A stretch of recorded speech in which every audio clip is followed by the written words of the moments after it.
நம்ம நாட்டுக்கு ரொம்ப முக்கியமானவங்க உங்கள மாதிரி விவசாயிங்க தான். அதனால உங்கள மாதிரி விவசாயிகளோட காலடி மண்ணை தொட்டு கும்பிட்டு தான் என்னோட பயணத்தை தொடங்கணும்னு ஒரு முடிவோட தான் இருந்தேன். அதுக்கு சரியான இடம் இதுதான் எனக்கு தோணுச்சு.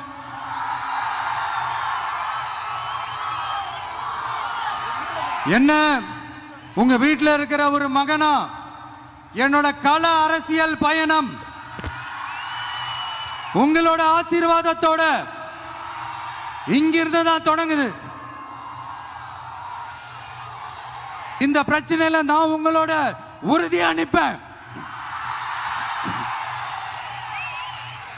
இன்னொரு முக்கியமான விஷயம், நம்மள ஆண்டுகிட்டு இருக்கிற ஒன்றிய அரசுக்கும் மாநில அரசுக்கும் நான் சொல்லணும்னு நினைக்கிறேன்.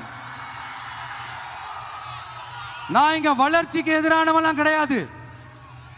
ஏர்போர்ட்டே வரக்கூடாதுன்னு நான் சொல்லல, இந்த இடத்துல வரக்கூடாதுன்னு நான் சொல்றேன். இதை நான் சொல்லலன்னு வைங்களேன், இவன் வளர்ச்சிக்கு எதிரானவன் அப்படி இப்படின்னு சொல்லி ஒரு கதையை கட்டி ஆரம்பிச்சிருவாங்க. சரி, நமக்கு அதை பத்தி எல்லாம் கவலை இல்லைன்னு வைங்க.